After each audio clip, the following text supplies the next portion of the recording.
welcome to a virtual tour of PALS Autism School. My name is Andrea Kasunik and I've been the head of school since 2010. I can't wait to show you around and tell you a little bit more about the program.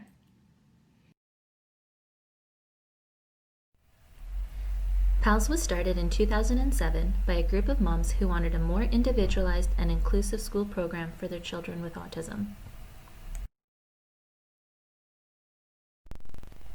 In 2016, PALS was designated as a special education school by the Ministry of Education. Being an SES school means we are recognized as offering the gold standard in highly specialized curriculum, as well as a tailored learning environment for a unique group of students. Students who attend SES schools like PALS require services and supports above and beyond what's available in a regular classroom setting. The Ministry of Education monitors and evaluates PALS biannually, and with every inspection, we are praised for our excellence in teaching and ability to foster community. For the first 12 years, PALS rented and operated out of a small office building in East Vancouver, which we outgrew almost immediately. After a lot of saving and fundraising, we were able to purchase a heritage home in New Westminster, and we moved here in spring 2019.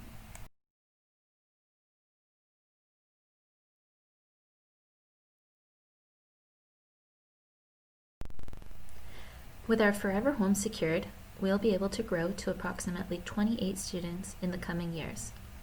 Students attending PALS range in age from 5 to 20 years old.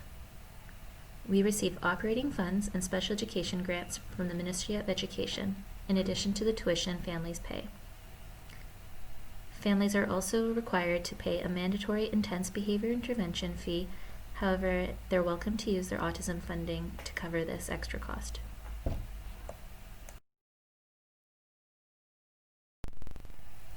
Families attending PALS commute from all over the Lower Mainland, and so when we were looking for a new location, it was important that we remained in a central place. Here we have a large playground, a park across the street, plenty of street parking, and we're very easily accessible by the SkyTrain. Now let's do a quick tour of what the school looks like.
I said it would be quick, but now I'll go into a little bit more detail about what you just saw.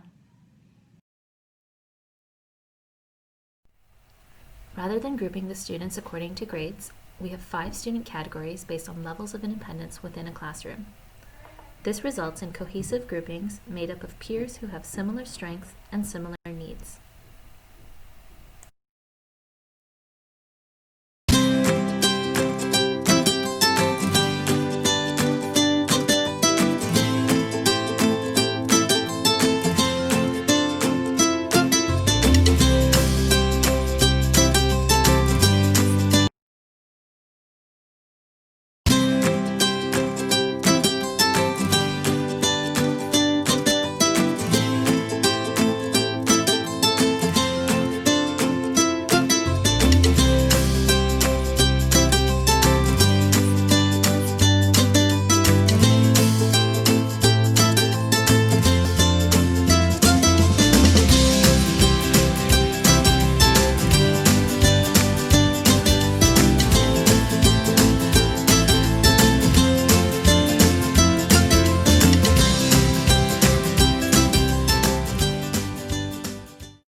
Excited.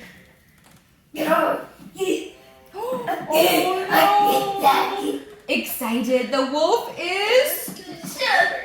The wolf is cold. That's right. And he is sad. He's sad too. Cold and sad. You're right. Cold and sad. Oh, he's crying. That's right. So my students are younger, often requiring either one-to-one support or 2 to 3 support in a group setting. We're still learning to communicate, and that can look really different for everybody. And a lot of the times, some of our students still need some support with self-care. Within our classroom, we do a variety of small group activities such as play skills, music, gym, social studies, project-based learning, and we usually do an individualized academic program for each of our students. My favorite class is Friendly Group. It's a time where we can use stories, technology, and hands-on activities to encourage communication, social-emotional learning, and peer interactions. And the kids really love it too, so that's incredibly motivating for me.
So first you're going to ask your friends, then you're going to vote for yourself.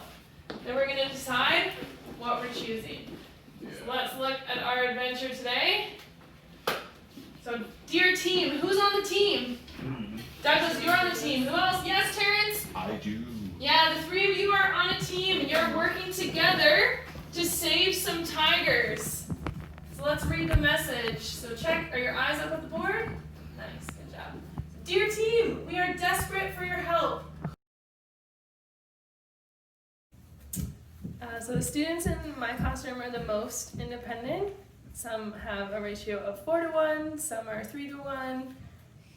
We do have some 1 to 1 students as well. I work with the transitioning students, focusing on the skills to increase their independence after PALS. Our academics are functional academics.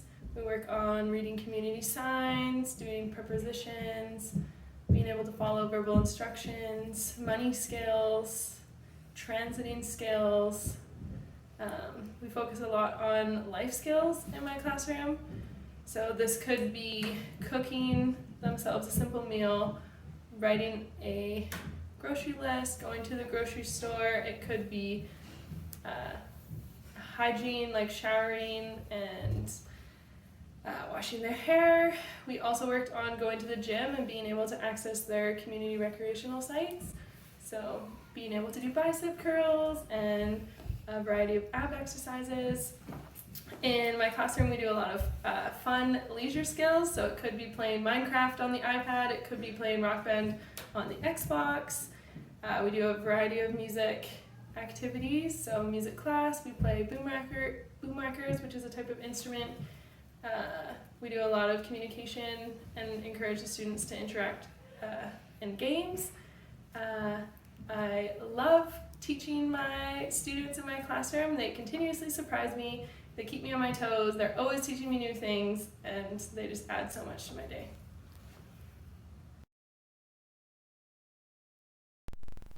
PALS provides all students with speech and language therapy. A registered speech and language pathologist visits the school 2 times per week and either works with the students one-on-one or in a group format. We work on goals like articulation, sign language, or other alternative communication methods like using an app on the iPad. We also work on comprehension goals and social skills. The speech and language therapist provides consultation to staff and families, and we implement the recommendations as needed. Ready? E, tongue up. No. Oh. Very good. Here we go.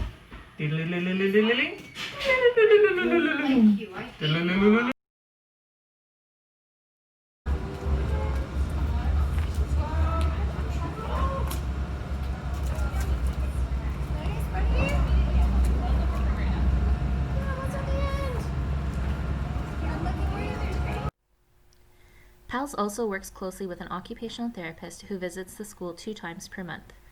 Together, we help the students overcome barriers in their activities of daily living, desensitize to everyday stimuli, and strengthen executive functioning skills. The occupational therapist provides consultation to staff and families, and we apply her recommendations as needed.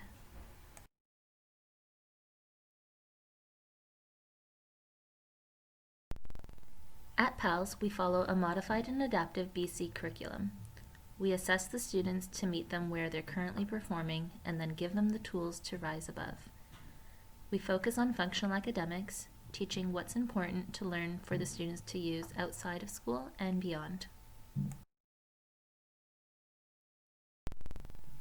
We pride ourselves in our ability to provide a robust life skills curriculum. We teach the students everything from hand washing to toothbrushing, from getting dressed to doing laundry, shaving, haircutting, putting on nail polish, you name it. If it's something that could be independent, we teach it. And toilet training is a priority for any student, regardless of age. We teach shopping, cooking, cleaning, and focus on community safety such as crossing the street and staying with caregivers. ABA is an empirically validated approach used to create and support how a student learns. At PALS, we provide comprehensive, ongoing behavioral assessment and education services. We use principles of ABA to develop strategies to maximize learning and build skills. When a new student joins us, we assess where they are at with a focus on the relationship between their challenges and the environmental factors.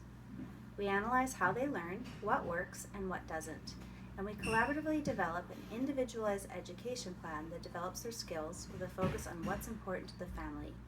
We meet with our families regularly to help extend learning to all environments. We emphasize respectful, compassionate care, and we monitor progress through data collection and observation, ensuring that our students are meeting their goals. And our staff receives extensive ongoing training in ABA.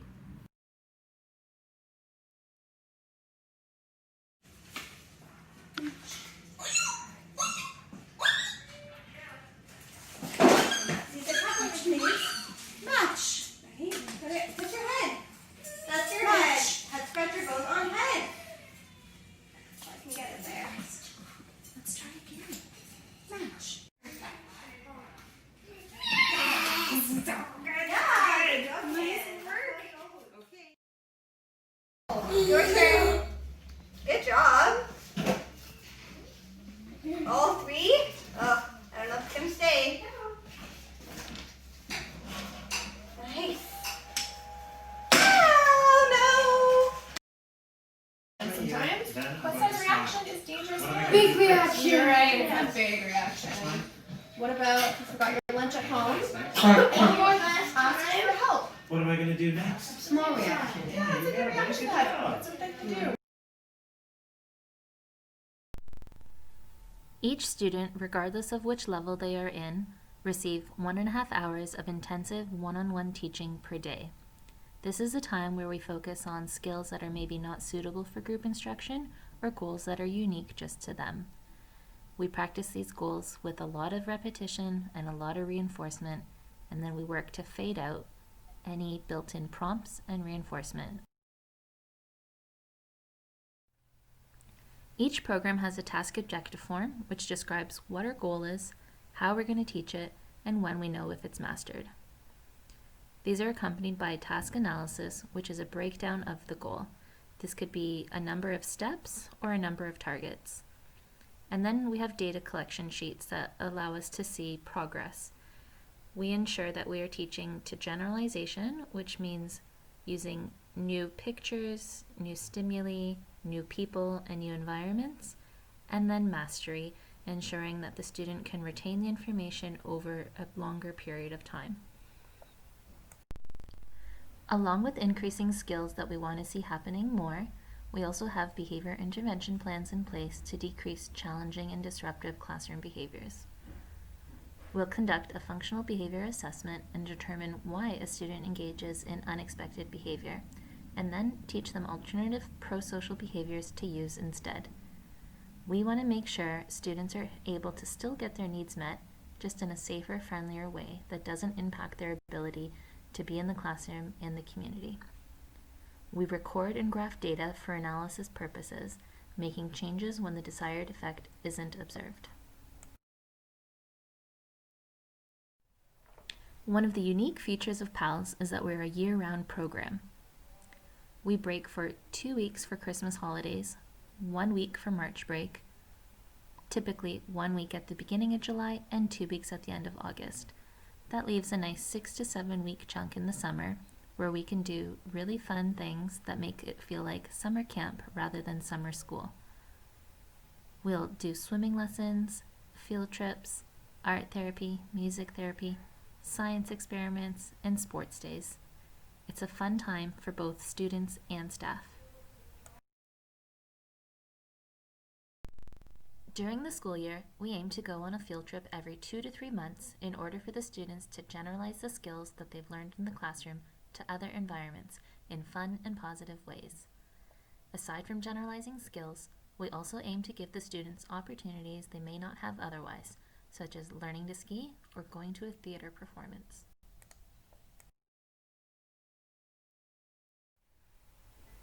We also provide a before and after school care program for an extra fee. This includes morning care with a drop-off between 8 and 9, and aftercare with a pickup from 3 to 5:30. After a long, hard day of learning, the students relax and do social and play-based activities, such as cooking, dance, social skills, and relaxation. PALS is a positive, fun, and supportive work environment. We focus on health and well-being just as much as professional development. Yoga club and games nights are interspersed with monthly workshops led by leaders in the field of education and applied behavior analysis. We also offer access to 24/7 online training as well.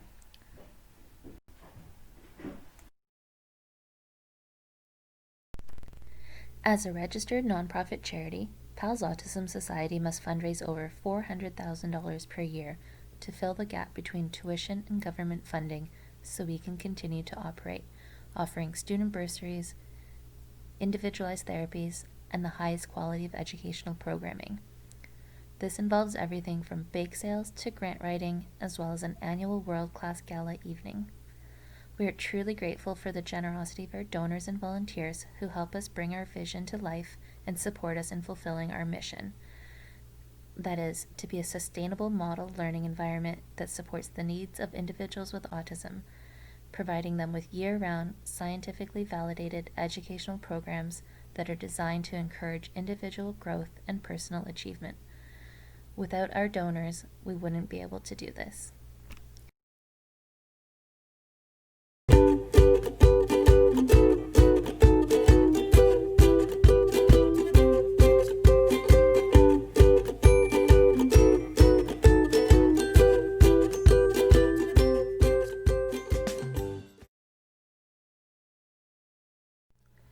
Families enrolled at PALS automatically become members of our parent support group, which meets 5 times per year.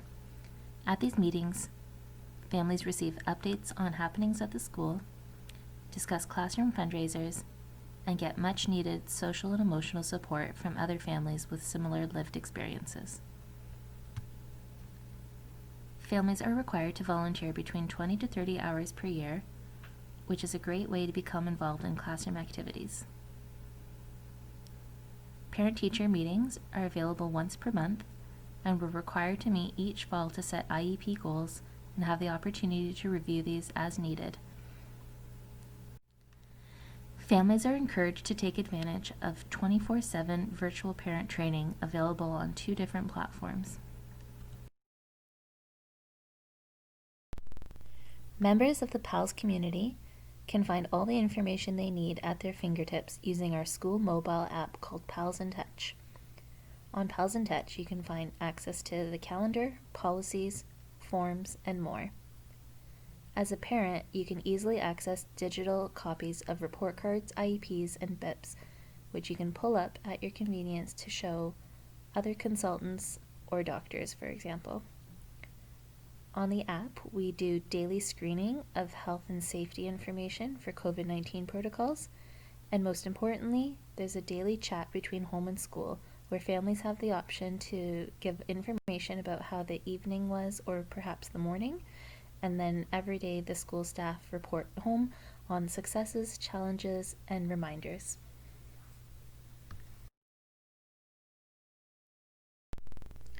Families, staff, and stakeholders can be assured we are following all health and safety guidelines to prevent the spread of COVID-19 as outlined by the BC Centre for Disease Control, Ministry of Education, and WorkSafe BC. The school is a controlled environment in which staff and students are required to stay home when sick, practice rigorous hand and respiratory hygiene, and do frequent cleaning and disinfection of surfaces.